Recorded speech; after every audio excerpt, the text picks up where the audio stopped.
Waspadalah dengan penyakit berjuluk The Silent Killer ini. Hampir tanpa gejala akan tetapi bila dibiarkan terus-menerus tanpa penanganan bisa fatal akibatnya. Penyakit darah tinggi atau hipertensi ditandai munculnya gejala ringan saja. Namun banyak orang percaya sakit kepala adalah hal biasa, bahkan kerap diabaikan.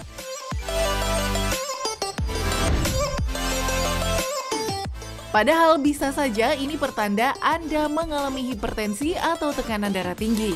Hipertensi yang seringkali diabaikan bisa berakibat fatal hingga memicu munculnya stroke.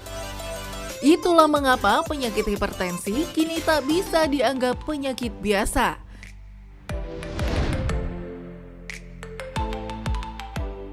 Lantas, apa dampak buruk tekanan darah tinggi bila dibiarkan terlalu lama?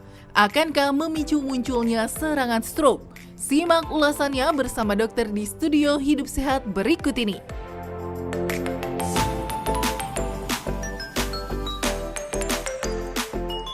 Hipertensi, pembunuh yang mematikan ya. Di Indonesia kira-kira itu 1/5 rakyatnya kemungkinan punya hipertensi. Dan kemarin terjaring mungkin karena vaksinasi tensi tiba-tiba tinggi. Nah ini dapat menyebabkan stroke, tiba-tiba lumpuh sebelah badannya. Nah sebenarnya apa sih gejala awalnya, bagaimana mendeteksinya dan bagaimana mengobatinya? Hari ini kita akan bahas bersama dengan Dr. Pedong Dido Nugroho, spesialis penyakit dalam, konsultan ginjal hipertensi. Nah dokter, apa kabar dokter? Baik ya dokter ya. Nah dokter langsung aja dok ya. Ini Intan udah menyiapkan fakta mitos ya. Iya dokter. Nah dokter, hipertensi ini kan kata dokter Vito tadi diem-diem ya dokter ya. Nah ini ada fakta dan mitos yang beredar nih dokter. Ini katanya hipertensi juga disebut sebagai silent killer karena tidak menimbulkan gejala atau keluhan apapun. Ini fakta atau mitos dok? Itu fakta ya. Fakta dok? Ya, karena kebanyakan dari pasien hipertensi tidak mengetahui dia menderita hipertensi. Kita lihat data dari Riskerdas tahun 2018, ya, kita tahu bahwa hipertensi 34,1% pada masyarakat Indonesia yang usia lebih dari 18 tahun. Ya. Dan ternyata yang telah terdiagnosis hipertensi cuma 8%.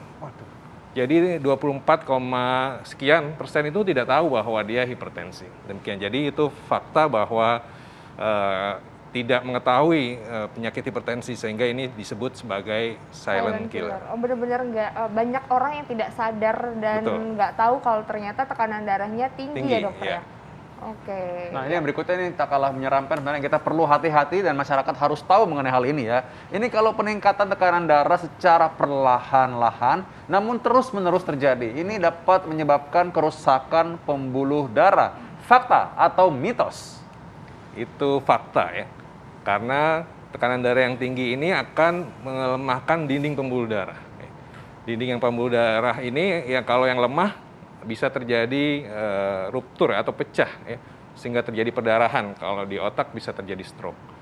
Selain itu juga tekanan darah tinggi yang jangka panjang juga bisa menyebabkan gangguan di pembuluh darah. Misalnya sumbatan ya, terjadi sumbatan di pembuluh darah sehingga aliran darah ke otak tidak bisa baik sehingga juga terjadi stroke.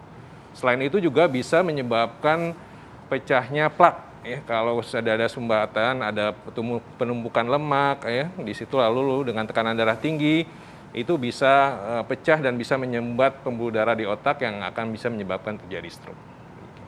Jadi ini memang mesti hati-hati karena tekanan darah ini tadi ya sekali lagi ternyata fatal padahal diam-diam dia. Ya, ini ada lagi fakta mitos. Iya. Nah ini ada lagi nih dokter fakta dan mitos yang beredar. Ini katanya stres ini dapat meningkatkan tekanan darah secara signifikan. Ini fakta atau mitos dokter? Itu adalah fakta ya. Fakta dokter? Ya. Okay. Ya, karena memang dari studi-studinya pada pasien-pasien hipertensi ternyata stres ini salah satu faktornya. Ya. Dan kalau stres ini berkepanjangan, tidak dikelola dengan baik, itu bisa menyebabkan tekanan darah yang tinggi dan juga akhirnya juga bisa menyebabkan tadi stroke itu.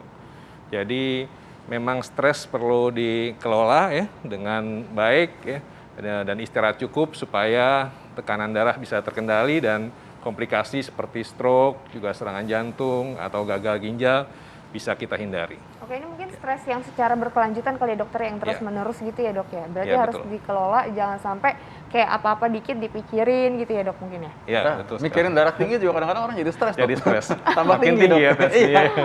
Udah tinggi tambah tinggi lagi. Nah, udah Ya. gitu karena kita nanti harus tahu bagaimana cara untuk bisa menstabilkan tekanan darah ya. Ini kita bahas fakta mitos dulu nih. Katanya komplikasi hipertensi nih ya. Komplikasi darah tinggi ini bisa muncul akibat penanganan yang terlambat atau ya mungkin tidak tepat. Ini fakta atau mitos? Ya, itu adalah fakta ya. Jadi tekanan darah tinggi tadi kan kebanyakan tidak diketahui ya, sehingga pasien itu tidak memeriksakan diri ya, tidak tahu dia sakit sehingga tidak mengobati. Akhirnya tekanan tinggi berkepanjangan, terjadi komplikasi dan akhirnya terjadi stroke misalnya ya, sebagai salah satu komplikasi. Nah, oleh karena itu kita harus mengendalikan tekanan darah itu. Jadi sebelum mengendalikan kita harus mengetahui dulu. Jadi yang belum tahu usia dewasa sebaiknya sudah memeriksakan diri ke pusat kesehatan supaya mengetahui tekanan darahnya apakah masih normal atau tidak. Yang sering kita dengar know your numbers ya, gitu ya. Harus Know tahu. your numbers, harus tahu angka kita ya, angka tekanan darahnya. Banyak yang tidak tahu tekanan darahnya berapa. Nah, kalau sudah tahu, kalau memang tinggi, memang harus dilakukan pengobatan dan juga perubahan gaya hidup supaya tekanan darah bisa terkendali dan kita bisa mencegah komplikasi. Ya. Oke, nah dokter kalau untuk mengecek tekanan darah itu baiknya secara rutin kan dok ya? Itu berapa Ya. kali sekali sih dok? Berapa misalnya kayak sebulan berapa kali atau beberapa bulan sekali? Ya, jadi karena memang kebanyakan tidak mengetahui tadi ya, 20%, kalau di Indonesia 24% tidak tahu dia sakit tekanan darah tinggi. Jadi semua orang dewasa sebaiknya memeriksakan dulu ya pertama ya, untuk pertama kali tekanan darahnya. Karena itu kan tidak perlu alat yang canggih ya, tidak perlu biaya yang mahal ya. Dengan ke puskesmas atau ke klinik juga bisa diketahui tekanan darahnya.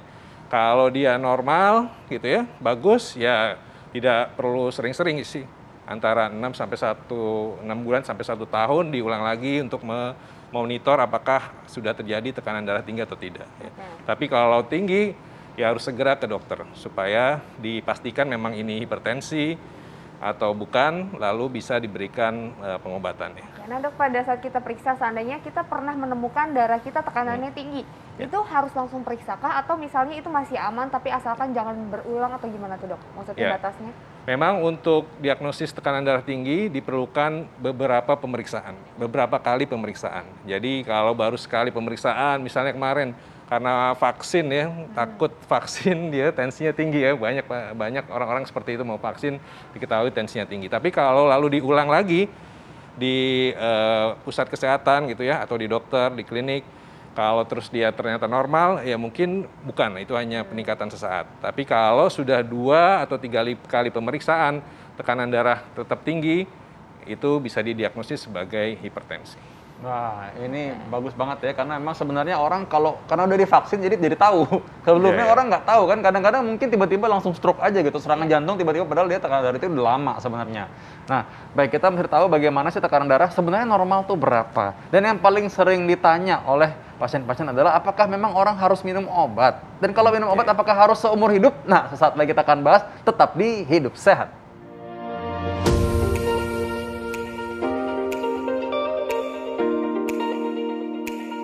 Stroke penyakit yang paling ditakutkan banyak orang. Sebab penyakit mematikan ini seringkali muncul tiba-tiba tanpa gejala.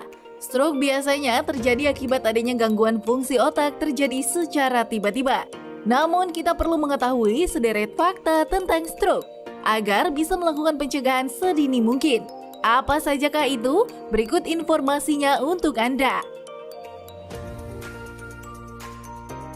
Pertama, banyak mitos beredar kalau stroke hanya bisa menyerang lansia saja. Namun faktanya banyak anak muda yang kini justru terserang penyakit mematikan ini. Mengonsumsi makanan yang tinggi lemak serta kurangnya melakukan aktivitas fisik meningkatkan risiko anak muda bisa terserang penyakit ini.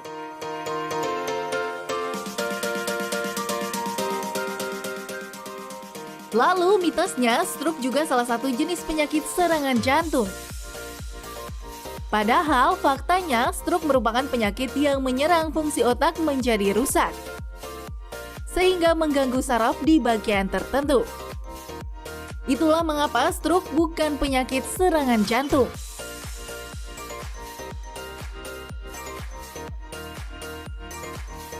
Selanjutnya, mitosnya stroke sulit dideteksi.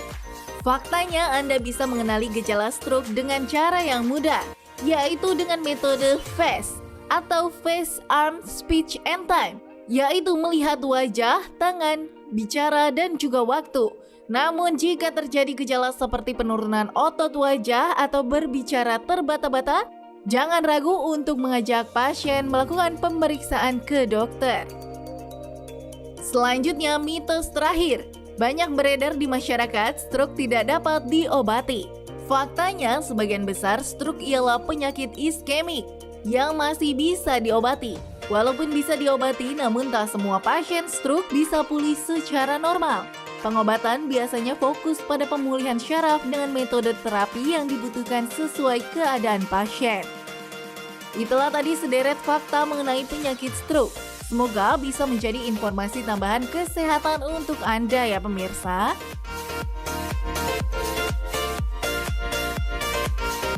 Ya pemirsa, itu dia tadi beberapa fakta-fakta tentang stroke ya. Ini stroke itu juga bisa salah satu penyebabnya adalah hipertensi. Ternyata kita masih membahas ya dokter di sini. Dokter, ini benar ya dok ya kalau stroke itu salah satu penyebabnya bisa karena hipertensi dok?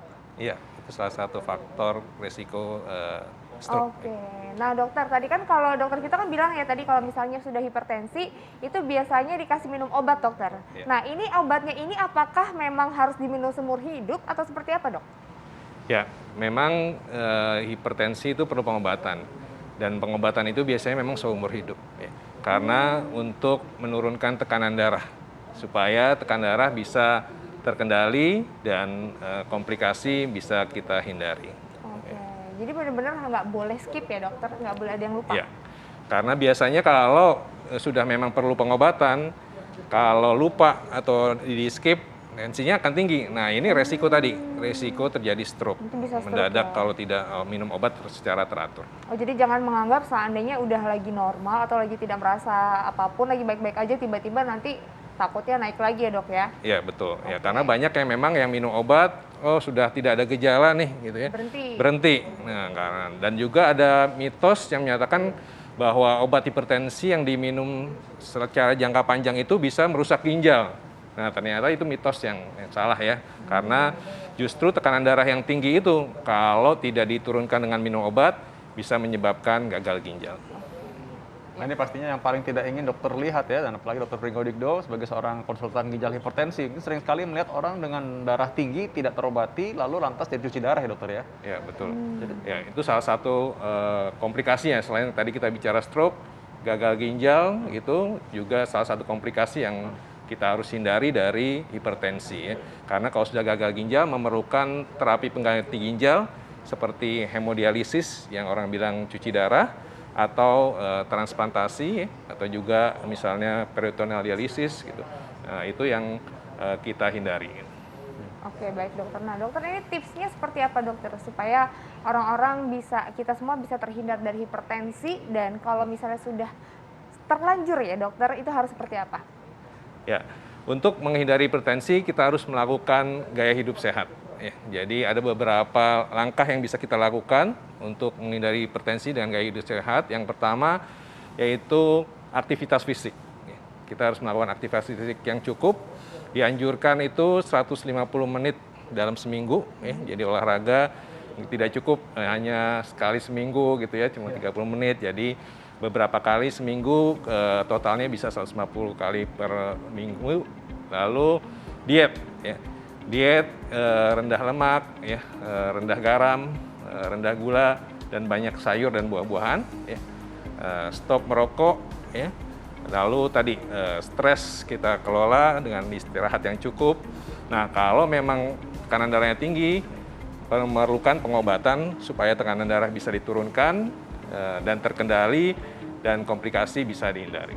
Nah, itu dia, menghindari komplikasi cuci darah ataupun stroke dari darah tinggi. Ternyata sebenarnya adalah dengan menerapkan pola hidup sehat. Jadi hidup sehat. Karena itu kita selalu membagikan hidup sehat itu selalu setiap hari Senin sampai Jumat pukul 9 waktu Indonesia Barat. Tetap saksikan terus ya. Iya, pastinya harus terus saksikan hanya di TV One. Saya Intan Salmadina. Saya Dr. Vito Damai, Indonesia hidup sehat.